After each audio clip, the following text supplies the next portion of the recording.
Okay, are we ready? Ready, Freddie? All right. Um, Good morning again. Before I begin, I'd like to have us all put our hands in Hapshon, and I'm going to recite the five remembrances. Now, the Buddha suggests that we repeat or contemplate these five remembrances on a daily basis.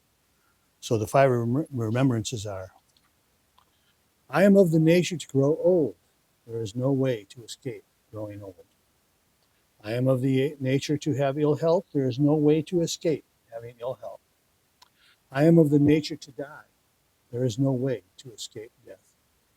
All that is dear to me and everyone that I love are of the nature to change. There is no way to escape being separated from them. My actions are my only true belongings. I cannot escape the consequences of my actions. My actions are the ground on which I stand. Thus ends the reading. You read those five remembrances and you think, wow, that's a pretty pessimistic viewpoint. And if your view is that this crap's going to happen and nothing I can do about it, well, that's pretty pessimistic. But if you realize that in this moment, if that awaits from me, why don't I live this moment fully? Be totally absorbed in this moment. And that's where mindfulness comes in. And so that's what we're going to talk about today is mindfulness, meditation, and the imaginary construction of our reality. So these are not my words. I got a lot of this from Thich Nhat Hanh. So don't, in fact, there'll come a point where I'm going to just plagiarize everything he's got. So bear with me. But remember that mindfulness or meditation is mindfulness, always. Meditation is always mindfulness. But mindfulness isn't always meditation. Mindfulness is a state of being that is characterized by focused attention on this present moment without judgment. Now, without judgment means without judgment about how you're doing this. You know, you might think, well, geez, I'm not doing this very well. I don't meditate. Don't judge, just do it. Meditation is a technique or a practice used to cultivate mindfulness through the focused attention on an object or an anchor.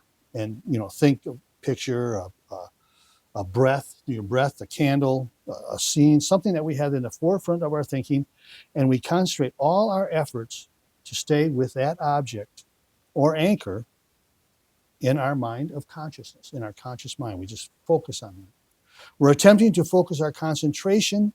We're not trying to escape or get rid of anything or gain anything. Meditation is used to train the mind to develop mindfulness. I think that's pretty obvious for some of us. Now, in the secular world, meditation has been promoted to reduce stress, promote a sense of calm, develop relaxation, or enhance personal attributes such as focus and productivity. And it works very well for some people. And a lot of money is spent on it, and a lot of money is made on it to promote this type of meditation. For Buddhists, the meditation goes a little deeper into the nature of our mind or in the nature of reality.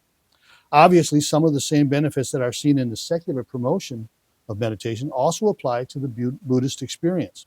However, the purpose is not relaxation or calmness, but it is to know the mind and touch reality from the Buddhist sense. In our Zen tradition, the purpose of meditation is meditation. That's all. Now, meditation can bring palpable benefits to the meditator, but not if we're trying too hard to achieve a specific object or objective. The benefits will come when we're not attached to the outcome or the result. As Buddhists, we know about attachments. Attachments are one of the primary causes of our suffering. So this is a conundrum. We see the benefits of meditation when we learn to let go of said benefits. In the words of Nike, just do it. The harder we try to achieve some specific benefit from our meditation practice, the less we gain. Don't do it for any other reason than just to do it. Now, Viktor Frankl, in his book, Man's Search for Meaning, gives us an example of what we're addressing here in the spirit of non-grasping. Now, he says, don't aim at success. The more you aim at it and make it a target, the more you are going to miss it. For success, like happiness, cannot be pursued. It must ensue, and it only does so as the unintended side effects of one's personal dedication to a cause greater than oneself or to a person other than oneself. Happiness must happen, and the same holds for success. You have to let it happen by not caring about it. It's really hard to grasp, but it's the way things are. He wrote this in 1983. This is some 35 years to 40 years after his experiences as a Jewish man in a concentration camp in Germany. Now, what he says is, in essence, the more you hang on, the less you realize. Leave the field totally open. Now, I wouldn't discourage anyone from investigating meditation. I think it's a good thing. It's a proven practice that works for a huge number of people. But be aware that our Buddhist practice is a little different. It's a little deeper.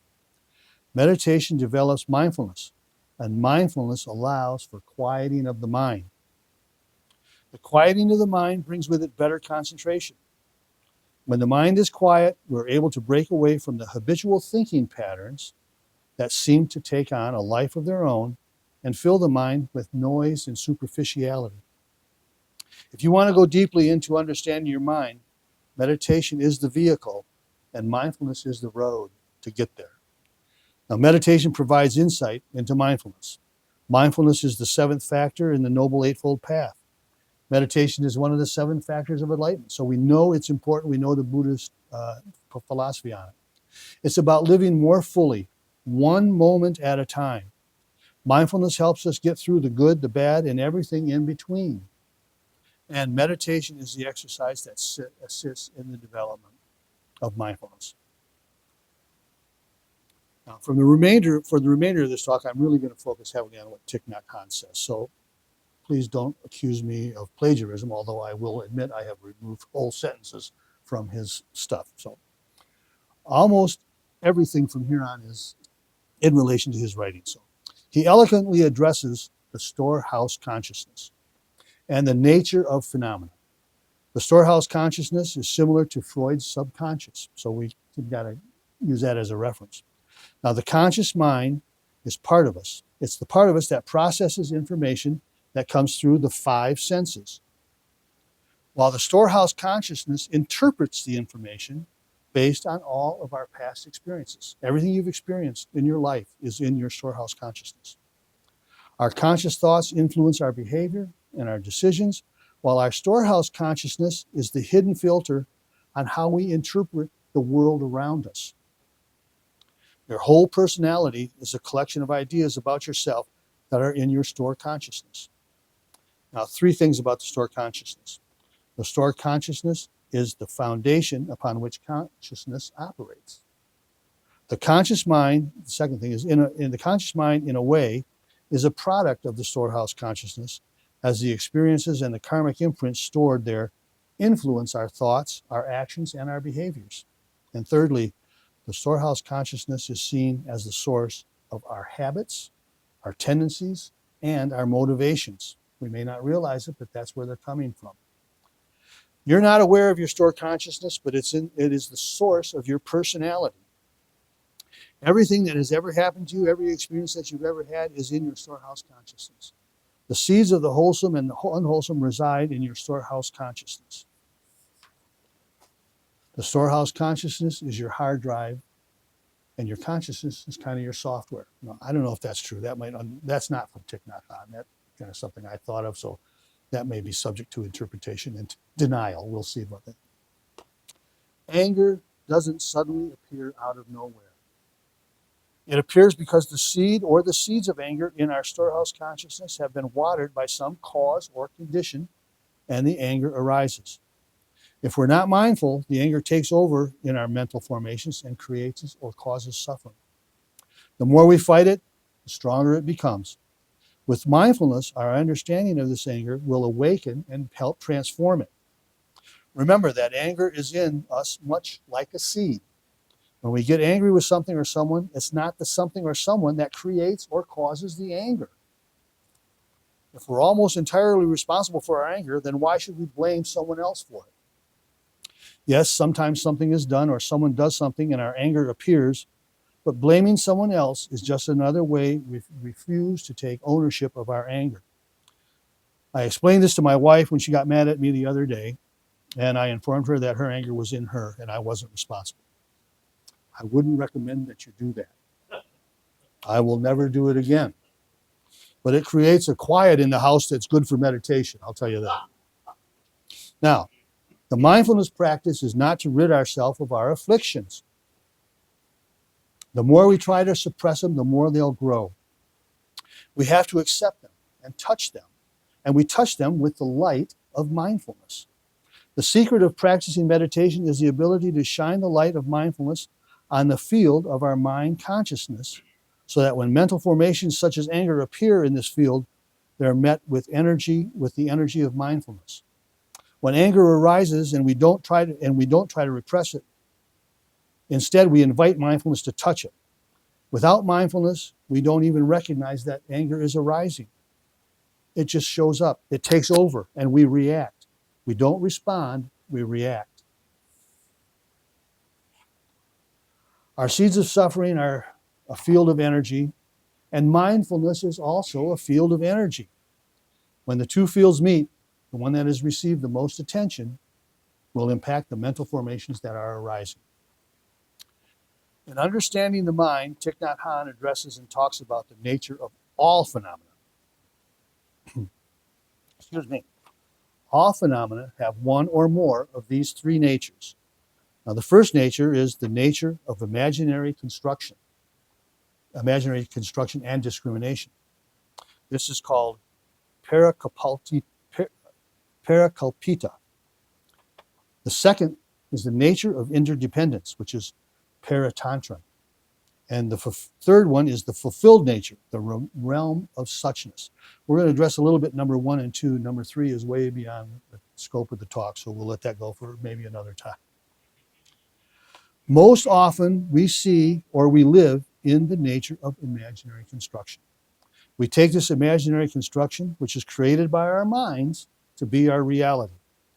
The nature of this imaginary construction goes together with our deluded beliefs in permanence and a separate self. The imaginary construction is impacted by our storehouse consciousness. A cause or a condition occurs, and the storehouse consciousness brings forth a seed that has long been dormant, or it has been dormant for some time. When it is devoid of mindfulness, an unwholesome construction can take over and drive our suffering. The nature of interdependence, the second category of all phenomena, provides the insight where we're able to transform delusion into illumination.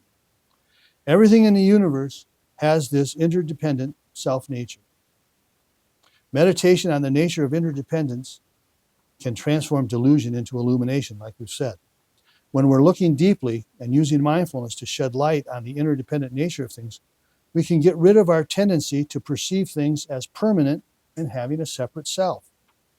When we see the interconnectedness of all these things, we transform our ignorance into insight. Mindfulness of interdependence and the understanding of non-self is a starting point where we can break the bonds of this imaginary construction. Now, meditation provides nutrients for our stored consciousness. There are moments when we're capable of seeing the nature of inner being and in people and things, all the inner nature, all the interconnectedness. But in other moments, we may forget and fall back into our world of imaginary construction. That is why constant attention and mindfulness are so important. Every mental formation can become sensitive to the energy of mindfulness. But this takes time and effort. That's why we're here. That's why we meditate. That's why we try to develop mindfulness. Now, the future is made up of only one substance. And that substance is the present moment. The best way to take care of the future is to take care of the present moment. And mindfulness helps us stay present, and meditation helps us keep mindful. Namaste.